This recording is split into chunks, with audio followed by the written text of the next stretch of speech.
room are entrepreneurs? How many working artists, musicians, that kind of thing? How many of us could have, at some point in our entrepreneurial or artistic career, used affordable housing that would have helped us get farther faster? That's Venture House. See, the city of St. Pete needs innovative people starting and growing businesses, creating jobs, revitalizing our neighborhoods.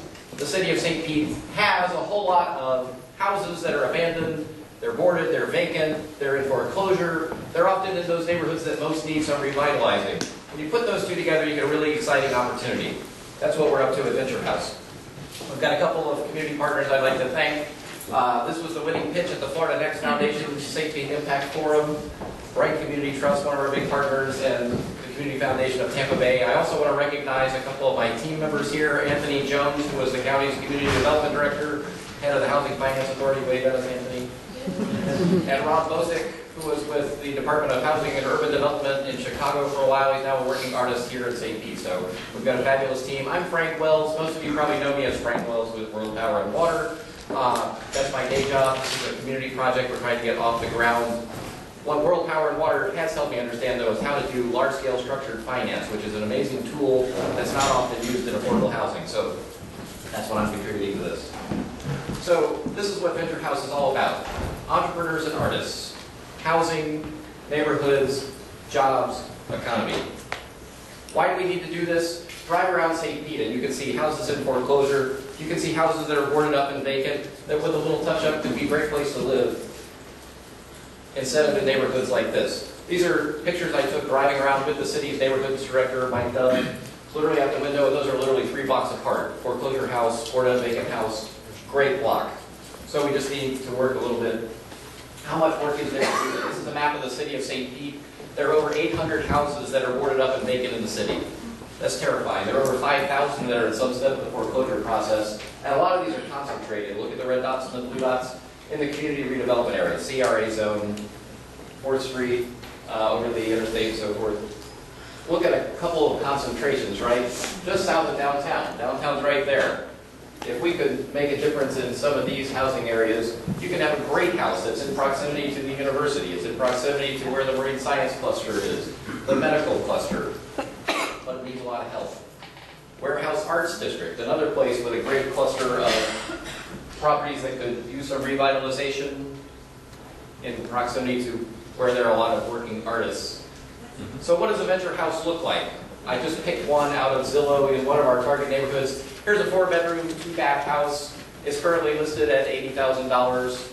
It's been on the market for 80 weeks, so it's probably not really worth that. It's probably a $40,000 rehab job. If you're a for-profit developer, what do? You come in and knock down the price as much as you can. You take advantage of every city dollar you can. You build yourself in some profit, and then you resell it. That probably looks like a $118,000 house now that it's refreshed, and maybe a conventional buyer can buy it for $900 a month. Terrific. What does Venture House do? We get the bank to write down some of that property. We take advantage of every dollar the city and the government will give us. We also work with a nonprofit contractor, so we don't pay sales tax on building supplies. We don't have to mark up the dollars as much for the subcontractors. We can put sweat equity and community labor into it. And because we're doing a large number of these at once, we got lower financing costs. Same rehab, lower cost. We can get an entrepreneur in there. Our target is to get you in there for a third to a half less than conventional market price because we really want to support the work of entrepreneurs and artists in our community. Same house, same rehab, lower cost. That's the essence of Venture House. Why does the neighborhood care about this? You could ask Lisa Wheeler-Brown, who's the president of the Council of Neighborhood Associations, but I can tell you, right, that when the prices go down for houses like this that are sitting around in foreclosure, it's driving every other house in the neighborhood down. It's escalating crime in the neighborhood. Why does the city care about this? Look at the price of this house. Look at the property taxes that came in from this house. $2,500 at the peak, $500 now. The city's losing $2,000 in revenue from having houses like this sitting around on every one of those houses. So how does this all work? We're a Venture House, right? We're a fund within the Community Foundation of Tampa Bay. That's our nonprofit umbrella organization. We've got a great relationship with the city of St. Pete. We've spent time with the mayor, the deputy mayor, the neighborhoods director, the small business liaison. They're helping us pressure banks and other owners of large numbers of these properties to give those houses to a nonprofit. And we park those in the Bright Community Trust, one of our partners that's already doing affordable housing programs. They have a nonprofit construction arm already in place, already doing this. We're trying really hard not to reinvent the wheel, right? Our job is to go out and raise the major financing solution. That's my expertise, right? To find $10 million to go do a whole bunch of these at once. We're also out looking for donations. That's where you come in. Go to Give Tampa Bay and contribute some money to Venture House. Knock down those operating costs. Every dollar we take out of operating costs is a dollar that goes back to funding entrepreneurs and artists in our community. The job, of course, is to get those entrepreneurs and those artists into houses, in our neighborhoods, attract them into town, and keep them in town. We hate to lose great people to other communities when we really need them staying right here in St. Petersburg. And the impact of this, the whole reason the city's interested in this, is that we're creating jobs. We're revitalizing neighborhoods. We're helping out our economy here. What does this look like collectively? High impact clusters of 5 to 10 houses, or small condos, small apartments, and other multifamily houses. 100 to 150 units is our target. There are 500 in that CRA zone that are reported up in Vegas, so 100 to 150, we're actually starting to make an impact on the issues here. When we bundle 100 of them together, now we've mitigated the risk for the investors. Instead of doing one at a time, and you don't know whether you can make a buck on that or not, much better outcome. What do we need from you? We're just getting started. You can see that this is a pretty primitive presentation thrown together in 2 days. We're still figuring out what the application process looks like for entrepreneurs and for artists. We're out looking for the major financing. We're also out looking for the seed funding to get this underway. We sure appreciate any help with that. I'd love for you to go join our group on Facebook, St. Pete Venture House, all one word. Love for you to like the Venture House page on Facebook. And you can email us at stpeteventurehouse@gmail.com. Thanks very much.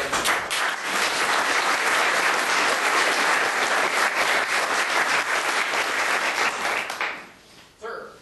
So are you all going to own the property in-house, or is that being transferred over to the entrepreneur and the artist?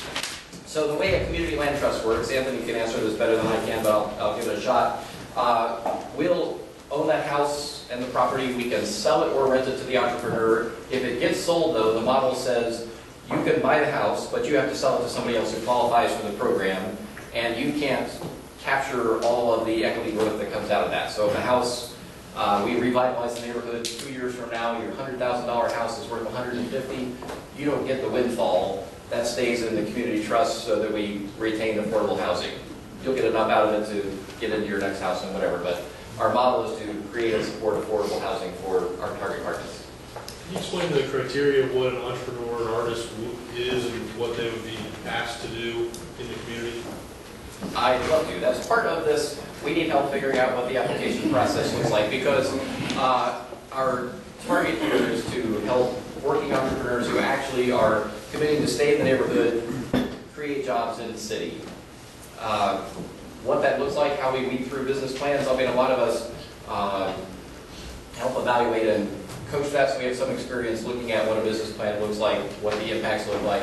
The city obviously has an economic development department that has very specific criteria for what jobs creation looks like, but how that all fits together and how we can screen. I mean, I saw more hands go up than my first target cluster of 5 to 10, and we haven't even left the room yet. So I know there's a lot of demand built up for this. How we pick those people is a great question. Yes? Have you thought about going to Medill or one of the bases around there? Because you have all those newly retiring military that would probably fit your... Interestingly, the Bright Community Trust specifically works with veterans, and so there are other organizations in the community doing that. Our specific targets are entrepreneurs and artists and the city of St. Petersburg. Though I'll tell you, we've already gotten an inquiry from Tallahassee. Could you come do that for us? And we said, you know, you might want to let us have a couple months to actually try to do it first to figure out what's working. We've gotten inquiries as far as South Dakota from working artists who said, I heard about what you're doing, that sounds really cool. I would love to live in St. Pete, what a great town for arts. Where do I apply? We're working on it. We're working on it. But it's great to know that, you know, the word's already made it 2,000 miles from here in the month we've been working on this. Yeah. You pretty much answered my question. It was kind of a segue into, are you going to scale this nationally? But it sounds like you're so new, you probably need to create your model Well, first. the answer, though, is that we're trying really hard to create a replicable business model. We intentionally are set up as a nonprofit so that we can encourage banks to contribute the properties, so that we can accept nonprofit support. But our thinking is very entrepreneurial and scalable. So the desire is to do this here at St. Petersburg, do it elsewhere in the Tampa Bay area, do it elsewhere in the state of Florida, do it elsewhere in the country. We know that there are lots of communities that need this kind of programming. Zoning. When you start running businesses out of houses and neighborhoods? This is housing. We're not trying to create, if you're a tech startup, of course you can live and work in your space.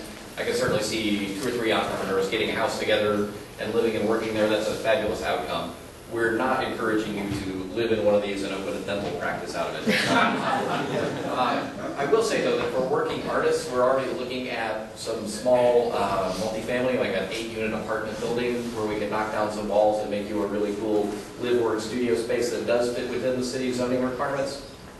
So, There is a new zoning requirement that hasn't really fully come to light yet, which is the arts enclave.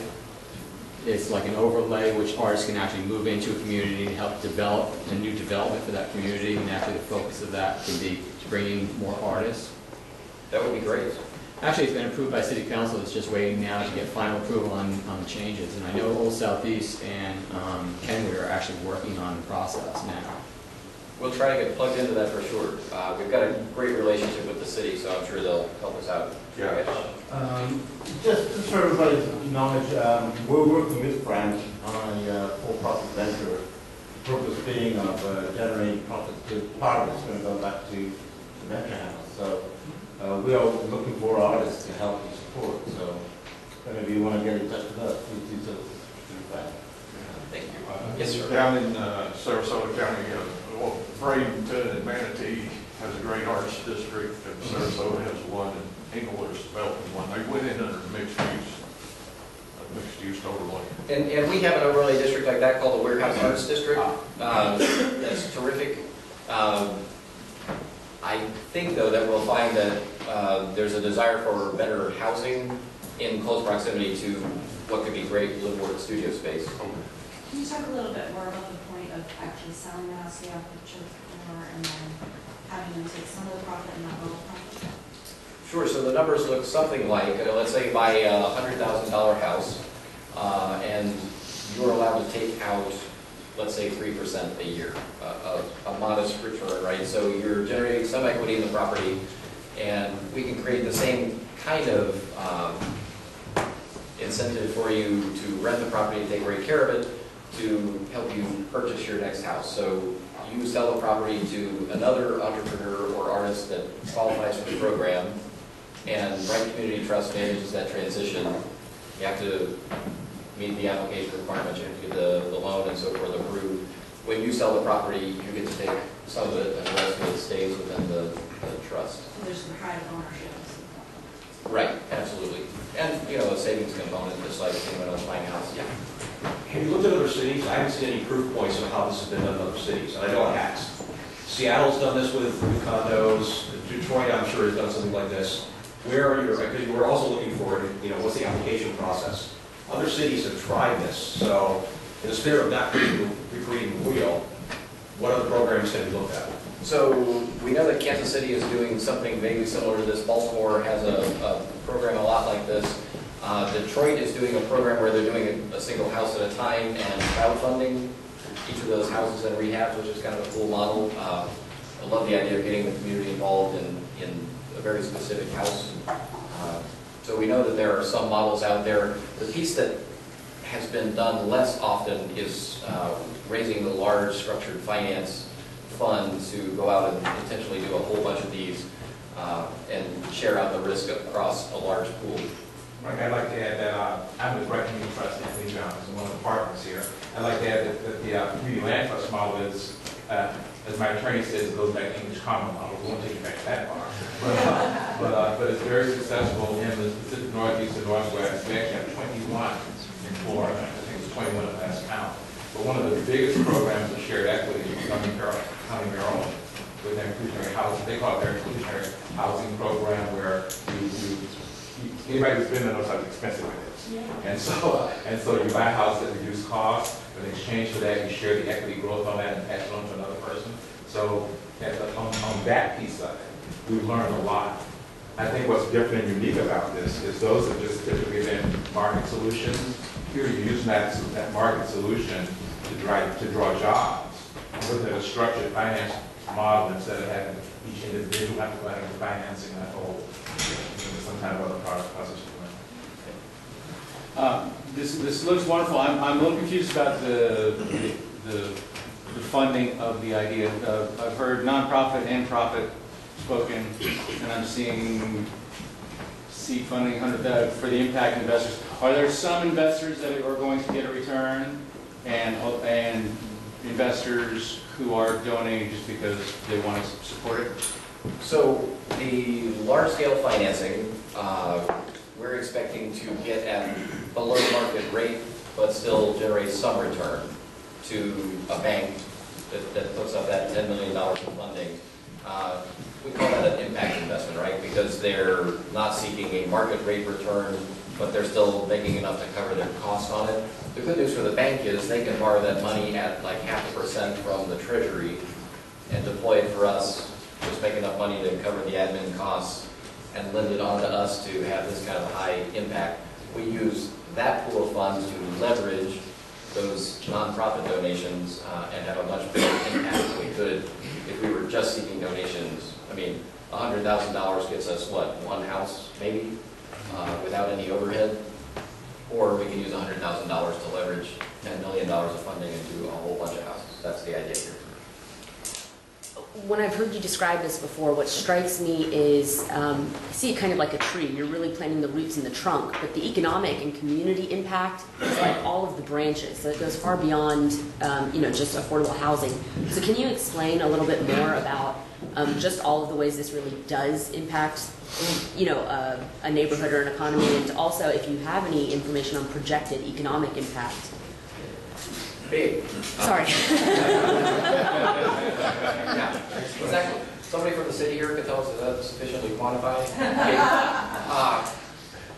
So the story goes something like this, right? I'm an entrepreneur. I bet I can point to people in this room who live in Palm Harbor or Eastlake or Parrish or Bradenton and commute to St. Pete so that they can be part of this amazing entrepreneurial cluster, and they get in the car and drive 40 minutes back home every night because that's where they can afford to live. I've had conversations with entrepreneurs that said, get us a house like this, and my co-founders and I would love to live in St. Petersburg in biking distance of downtown and be part of that amazing economy that's growing here. We just can't afford it right now. That's an incentive for entrepreneurs to stay in the community and create those jobs here, because if there's no incentive like that for them, it's, well, we've tried it for a while, it gets really tiring being in the car that long, so we moved to Austin. Or we moved to Silicon Valley, or we went to Atlanta or Orlando. We want to see those people stay here in St. Petersburg and create those jobs here in St. Petersburg, and that's a specific condition of the program, that you stay in the city and create the jobs in the city as long as you're in one of our venture houses.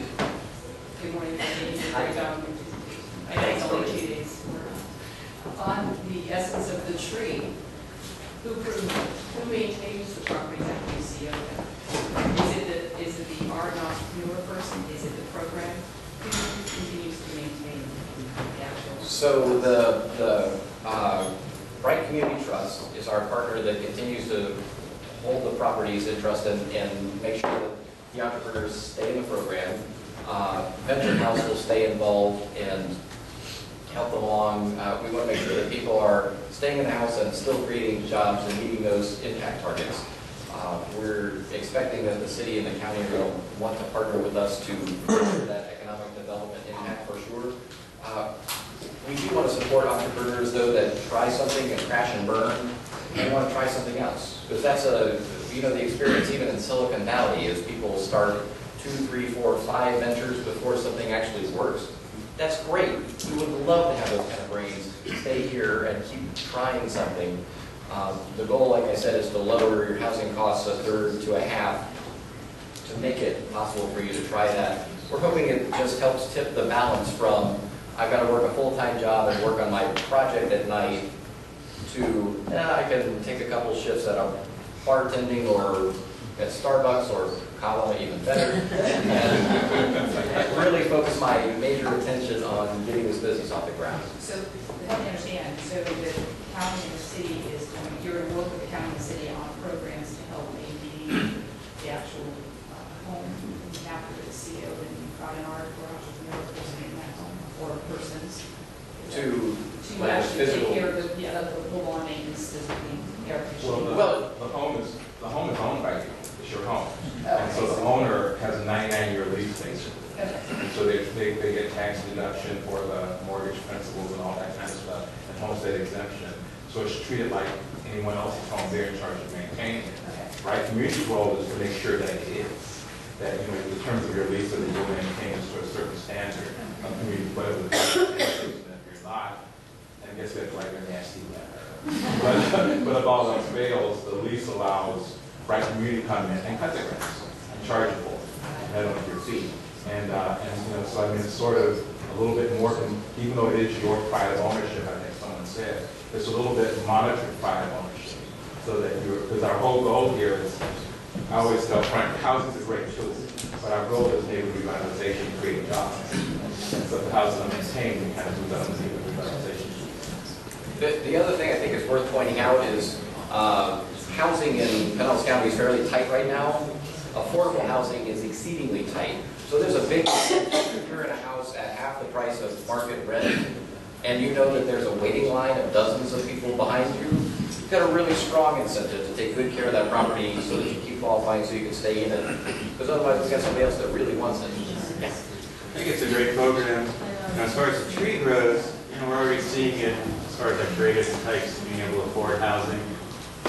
New York City, which is the cultural center of the world, you can't be an emerging artist there. You can't afford to live there. They've been forced to move to Brooklyn. Now they're getting priced out of Brooklyn.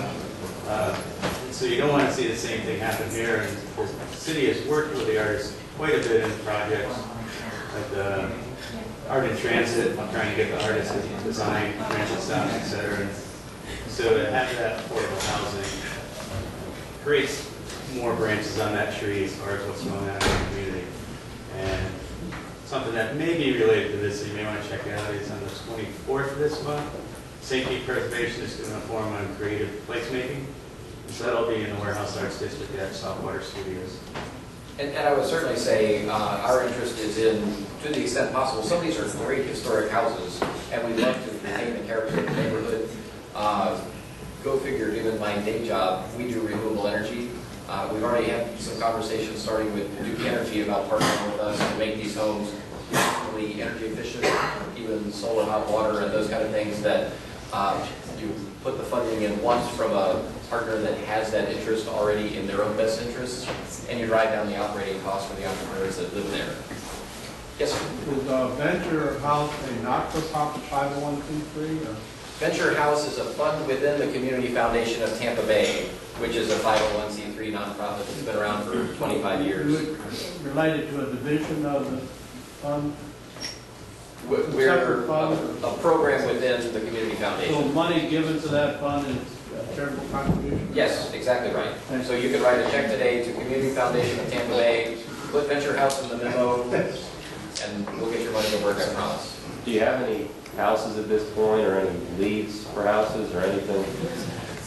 This was an idea, and I mean like the seed of an idea in December when it got pitched, right at the St. Pete Impact Forum, and it resonated so strongly with the community. I have a really busy full-time job. I'm really excited about that, and I'm now peeling off 25 hours a week to work on this because this is so important. So we're going as fast as we can. Your support will make it go faster. We've already got a conversation going with somebody to come in and do development work with us, somebody to come in and do grant writing with us to make this go even farther, even faster.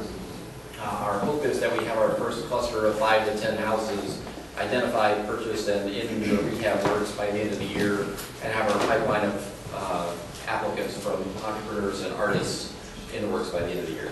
Do you have a criteria established for those particular homes? I'm a local realtor in the area, and I can tell you that it's extremely competitive right now for any homes at $100,000 or less that's within a mile, 2 miles of downtown. And it just seems like it can be very difficult to find houses that fit into your criteria. I mean, I see this, I know the maps, I mean, but it's just, the reality is when you go to actually look for a house, it's just not as easy. I mean, there's a lot of houses out there that are in really bad shape, really bad disrepair. I mean, houses that people wouldn't want to live in. They're not worth fixing up. Right, there are certainly those, and the city is actively working on speeding up their demolition process to get rid of the ones that are totally non-fixable. There are a lot out there, though, that most investors won't look at because they have such a huge stack of tax liens and code liens and so forth, that the city is willing to work with us. There's also large pools of foreclosed properties out there that we found out about through conversations with the city that banks or private investors are trying to get rid of quietly so they're not even on the map. But those are clusters of 20, 30, 60, 70 houses at a time. Yeah. Right, there's, I think that's an important point. Yeah, it's all about the houses. But there's a movement that's getting traction called tiny housing. Sure. So just to make a point, if some of these places are beyond repair, is there an opportunity for your organization to tear them down and build a tiny house for like 30, 40,000? Sure. And a tiny house is considered 600 square feet around, but the way they're designed today, I did a program on it on my radio show, the way they're designed today. Yeah, they're very efficient layouts.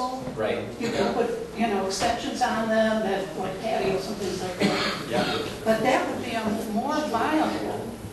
Well, and let me say, there's another piece of this. There are a lot of small multifamily properties, 3, 4plexes, 8, 10, 12 unit apartment complexes, and the city's telling us those are oftentimes harder for them to get investors to come in and rehab. But imagine what an 8 unit apartment building that's full of entrepreneurs looks like, with a little entrepreneur courtyard and some workspace already built into the building. We can make amazing entrepreneur clusters around town by taking on projects like that. So Frank, how can we help you get this up and running? Well, it's great that you asked. We would love to accept your donation today. If you did bring your checkbook, though, we'd be happy to take an IOU. Much as anything, though, please go to our St. Pete Venture House Facebook group, join the groups, stay involved, stay connected. And then anything else, if you want to help us work out that application pipeline for entrepreneurs or for artists, love to have your energy for that. If you've got some connections to large-scale financing, we'd love to have your connections to that. If you've got some design, web, communication, social media expertise, we could sure use some help with that. There are only so many hours a day, so we'll take all the involvement we can get. Thanks so much.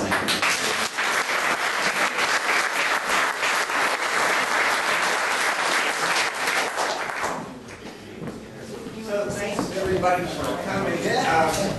Wanted again to shout out to Holland Coffee.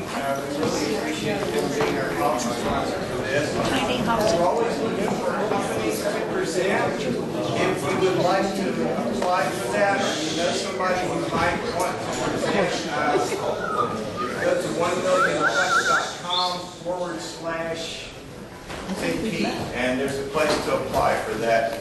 Kaufman basically is behind this program, and they're saying any company that's 4 years old or younger and is sort of a scalable concept there, that's what we're looking for.